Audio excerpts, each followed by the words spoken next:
Olá, tudo bem? Hoje a gente vai começar a aula sobre mitose. Mas o que é exatamente mitose? Mitose, gente, é um processo de divisão celular, tá? Em que a célula filha, as duas células filhas originadas, são idênticas à célula mãe.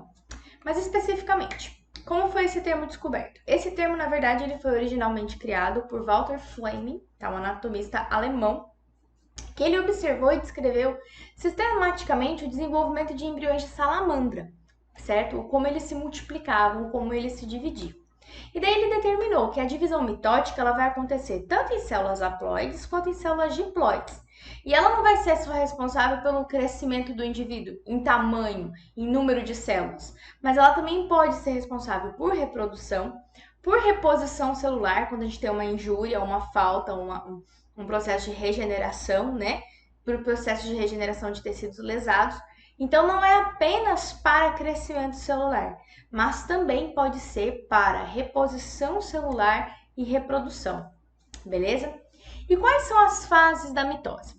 Nós conhecemos, acho que no cursinho vocês aprenderam algumas, mas agora a gente vai ser declarado cada uma delas. Primeiro, a intérfase, e a gente falou da aula passada, no núcleo interfásico. Então a gente sabe tudo o que acontece no núcleo interfásico, a cara daquele núcleo, igual tá mostrando aqui, ó, bem volumoso, com o nucleolo bem evidente, porque tá em intensa síntese proteica, né? Aqui a gente tem o centrosomo, né, certinho, aqui o par de centríolos e os microtúbulos todos difusos. Depois da intérfase, a gente começa a entrar nas fases propriamente ditas da mitose. Quais são elas? Prófase, prometáfase, metáfase, anáfase e telófase. Pronto, essa prometáfase acredito que é novo para vocês. Então eu vou mostrar certinho o que cada fase ocorre, mas nessa figura a gente já começa a enxergar um pouquinho os processos. Então na prometáfase é o começo do processo da condensação cromossômica, o realinhamento dos os centrossomos duplicados se realinhando na parte equatorial. Na prometáfase é uma coisa mais, o envoltório está desaparecendo, os cromossomos já meio condensados se alinhando, os centrossomos nas duas polaridades. Na metáfase, a gente consegue ver ali que está todo mundo alinhadinho, bonitinho na placa metafásica. Na anáfase já começa a haver uma divisão e na telófase começa a formar as duas células. Isso é o resumo das fases. Correto, é isso mesmo, isso é o basicão. Agora vamos ver os pormenores. Primeiro, como é que aciona a prófase? Como é que dá o start para o processo de divisão celular? Na aula de controle do ciclo celular, a gente vai falar muito sobre isso. Mas existe, na verdade, um conjunto de proteínas que a gente determina foi determinado ser chamado de MPF, fator promotor de maturação, ou fator promotor de mitose, tá? No inglês, né? Mitosis Promoting Factor, tá? Esse MPF, o que ele faz? Quando sai do núcleo interfásico, daquela fase G1, passando para M, de G2, perdão, passando para M, que é a fase de divisão, o que acontece? Esse complexo proteico ele é ativado e ele começa a fosforilar as estonas. Quando ele fosforila as estonas, fosforilação normalmente ativa as coisas. Quando ele fosforila as estonas começam a enovelar ainda mais o DNA, portanto, começa a condensar ainda mais a cromatina, ajudando a formar os cromossomos. Então, começa-se o grau de condensação cromossômica. Uma vez que os cromossomos estão se condensando, né? Uma vez que a cromatina está se condensando, significa que o processo de transcrição dela está diminuindo. Então, a gente tem que a cromatina começa a se tornar inativa, então a transcrição de RNA mensageiro, de RNAs diminui e, consequentemente, se não tem transcrição, o nucleolo vai existir? Não, se o nucleolo é um lugar de síntese de RNA, então ele não vai existir. Então, ao mesmo tempo que acontece a fosforilação das estonas, ela desencadeia o processo de condensação cromossômica, que desencadeia também o processo de desorganização do nucleolo. Durante esse processo, os centrossomos que duplicaram um pouquinho antes de acabar a intérfase, eles já duplicaram, eles começam a assumir os polos celulares, então eles começam a migrar para os polos celulares. É isso que está acontecendo. Então, vamos mostrar um pouquinho daqui, ó, no desenho. Então, a gente tem aqui, ó, os centrossomos migrando para os poros, a cromatina começando a condensar, certo? Começando a condensar, começa a condensação e eles migrando para os poros, beleza? Então, E como é que começa a condensar? Além da fosforilação das estonas, a gente ainda tem a atuação de um outro grupo de proteínas que também se torna ativo, tá? Para ajudar na condensação dos cromossomos. Qual é esse grupo? São as condensinas. Então, além das estonas estarem fosforiladas, ajudando a condensar a cromatina, as condensinas, que são outras proteínas, são proteínas não estônicas, auxiliam neste processo de enovelamento, de condensação cromossômica, para ajudar a condensar ainda mais. Saímos da prófase e vamos para a prometáfase. O que acontece na prometáfase? Pronto. O material genético está começando a se condensar, o nucleolo já desapareceu, já não tem atividade de transcrição, certo? E eles estão todos condensados. Uma vez que está se condensando, esse núcleo tem que ficar acessível, senão os microtúbulos, né, os fusos mitóticos não conseguem alcançar o cinetocoro. Então, o que tem que acontecer? Tem que desaparecer o envoltório nuclear. E como é que desaparece o envoltório nuclear? O mesmo MPF que fosforilou as estonas, ele também vai fosforilar as lâminas nucleares. E nós já falamos da núcleo interfásico. As lâminas nucleares fosforiladas, elas desmontam aqui, ó. Elas desmontam o envoltório nuclear como se fosse um quebra-cabeça, em vários fragmentos. Então, o material genético vai ficar disperso no citoplasma. Vale lembrar que ele está se condensando ainda, beleza? Ele está se condensando, tá? Ao mesmo tempo que o MPF promove a fosforilação das lâminas nucleares, está acontecendo o seguinte: a ação de enzimas que vai remover as proteínas que seguram as cromátides irmãs. Então, pensa assim, ó, cromossomo, ele duplicou, não duplicou? Então, ele tá aqui, são cromátides irmãs, tá? E elas estão aderidas, é lógico que elas estão unidas umas às outras. A gente vai entender o porquê depois na hora do processo de duplicação. Elas sempre ficam ligadinhas, com várias proteínas segurando elas para elas não se perderem. Por quê? Para a gente não ter a mesma cromatina indo para a mesma célula, tem que ir uma para cada lado. Então, elas têm que ficar unidas para quando os fusos se ligarem, puxar uma de cada lado. Como que elas são unidas? Não só pelo centrômero, tá? Elas não são unidas só pelo centrômero, elas são ligadas fortemente por toda a região delas, centrômero principalmente, mas também pelos braços, pelas proteínas chamadas coezinas. Então, o que acontece? Na prometáfase começa-se a romper, tá? As proteínas coezinas, elas começam a ser removidas, deixando os braços soltos, ficando presos só pela região do centrômero, beleza?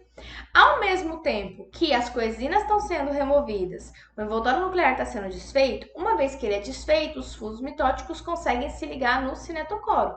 Portanto, a formação, tá? A formação do cinetocoro, que a gente já sabe aqui em cima do centrômero, e os fusos mitóticos conseguem se ligar a esse complexo proteico, tá? Então, aqui está o cromossomo, eles se ligam a esse complexo proteico, um de cada lado da extremidade da célula. Isso acontece na prometáfase. Daí a gente vai para a metáfase. Na metáfase, os fusos estão todos ligados, um de cada lado, puxando esses cromossomos, um pouquinho para cá, um pouquinho para cá. Pense que é os mesmos fusos, então a força é idêntica. Então eles acabam ficando aonde os cromossomos? Na placa metafásica. Esses cromossomos estão super condensados? Atingiram o grau máximo de condensação. Não tem como condensar mais, eles estão muito condensados. Então, nesse momento, o que acontece? Os fusos mitóticos se ligaram no cinetocoro, mas não são todos os fusos mitóticos que se ligam no cinetocoro. O nome dos fusos mitóticos que se ligam no cinetocoro chama fusos mitóticos cinetocóricos, que é esse aqui em azulzinho, tá?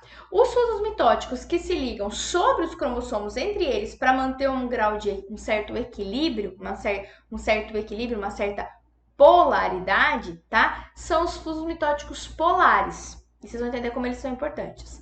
E os fusos mitóticos que estão aqui distribuídos amplamente, exatamente para manter um equilíbrio em toda a célula, são os fusos mitóticos astrais.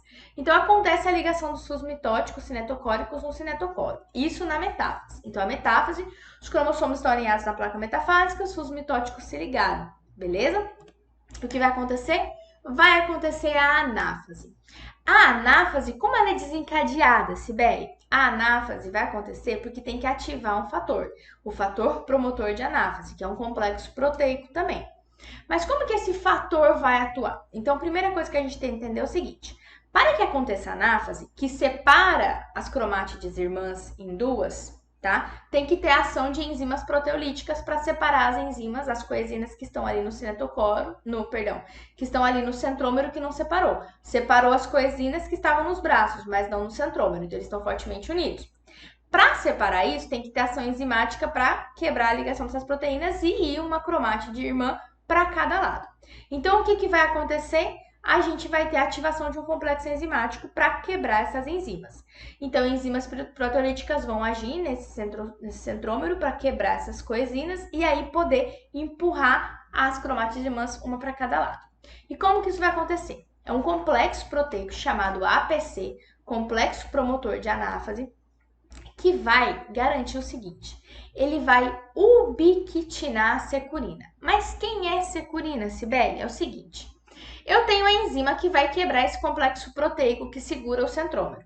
Quem é essa enzima? Ela é chamada de separase. Ela que vai separar esse centrômero, essa cromatide irmã, em duas. Então, ela que vai quebrar as coenzinas do complexo proteico. Mas a separase já estava pronta, porque ela está pronta desde a intérfase. Por que ela não quebrou antes? Porque ela estava inativada. Como que ela estava inativada? Porque ela estava aqui, ó, ligada com uma outra proteína chamada securina, que é um inibidor de separase, tá? Uma proteína inibitória. Então, esse complexo aqui deixava a separase inativa. Quando entra em anáfase, quando passa para anáfase, o APC, que é o complexo promotor de anáfase, ele vai, que é um conjunto de proteínas, ele vai ubiquitinar a securina. O que é isso? Ele vai degradar a securina. Ele vai destruir ela. Uma vez que a separase está livre, não tem mais securina junto com ela, ela está ativa. Uma vez ativa, o que ela vai fazer? Ela vai lá nos cromossomos, nas cromátides irmãs, e vai quebrar as coenzinas, deixando ele solto. Uma vez solto, o que acontece com os fusos mitóticos? Eles puxam. E como é que os fusos mitóticos puxam? A gente classifica a anáfase como duas etapas. Anáfase A e anáfase B. E agora vocês vão entender como que é legal. Sabe os fusos mitóticos cinetocóricos que estavam segurando no cromossomo, esses verdinhos aqui do vídeo? Que está no cromossomo, em azul? Esses fusos mitóticos cinetocóricos, eles têm que encurtar, porque eles vão puxar os fusos para as extremidades da célula. Então, eles vão encurtar. Lembre-se que microtúbulos é dinâmico, então ele pode encurtar e aumentar. E lembra que ele encurta e aumenta lá no centrosomo? Então, é lá. Então, o microtúbulo vai se encurtando. Então, o que vai acontecer? Enquanto ele vai se encurtando, vai puxando o cromossomo para a extremidade. Isso poderia até ser rápido, mas não tão rápido. Mas sabe por que é rápido? Olha que trava-língua. Mas sabe por que é muito rápido? Porque ao mesmo tempo que tem esse fuso mitótico que está puxando, tem um outro que está empurrando. Olha que loucura! Que são os polares aqui em cima. O que eles fazem? Eles estão aumentando de tamanho. Então, a anáfase A é o encurtamento dos fusos mitóticos cinetocóricos. E a anáfase B é o prolongamento dos fusos mitóticos polares. Então, enquanto eles se aumentam, então eles acabam empurrando ainda mais. Então, uma coisa que andaria assim, acaba fazendo assim. Porque é muito mais rápido. Muito sacada, né, isso daí da célula. Então, a gente tem a anáfase A, que é a despolimerização dos microtúbulos, né, cinetocóricos, o encurtamento dele. E a anáfase B é a polimerização dos microtúbulos polares. Então, ele é o alongamento dele, empurrando ainda mais as cromátides irmãs, uma para cada lado. Beleza? Portanto, os cromossomos filhos, né, as cromátides irmãs, que agora virou cromossomo filho porque está separado, eles assumem a extremidade de cada célula. E aí a gente entra na última fase, que é a telófase. Se os cromossomos já estão separados, estão nas extremidades da célula, o que eu tenho que fazer correndo? Refazer o envoltório nuclear para poder impedir que esse cromossomo se disperse no citoplasma e vá parar na outra célula. Então, automaticamente, quando entra assim em telófase, acontece a despolimerização dos microtúbulos. Então, eles se encurtam e se desprendem para os cromossomos ficarem na extremidade da célula. E, ao mesmo tempo, vai acontecer o quê? A desfosforilação das lâminas nucleares. Uma vez que elas se desfosforilam, o envoltório nuclear se reconstrói. Então, vai reconstruir um pouquinho de envoltório nuclear de um lado e um pouquinho de envoltório nuclear do outro. Quando isso acontece, o que acontece? Já começa a descondensação cromossômica, já retoma a síntese proteica, já aparece o nucleolo, uma vez que retomou a síntese proteica, né? Porque o nucleolo é proporcional à síntese proteica. E, por fim, começa o processo de estrangulamento dessa célula, né? Que é a citocinese, para formar duas. E o estrangulamento dessa célula, que é a citocinese, acontece por causa de filamento de actina, que é o anel contrátil de actina que fica na célula, que ele começa a se contrair, enforcando essa célula e formando duas. Então, aqui é um anel contrátil de actina enforcando e formando duas. Nesse intervalo, aqui o núcleo já está feito, os cromossomos descondensados e a célula já voltou à sua atividade normal. Então, esse anel contrátil de actina é muito importante no processo de divisão celular para formar duas células. E isso é muito interessante. Então, aqui a gente tem uma imagem de duas células se dividindo, aqui formando o anel contrátil de actina. Tudo bem? Muito obrigada, essa é a aula de mitose e a gente se vê na aula de meiose. Até mais!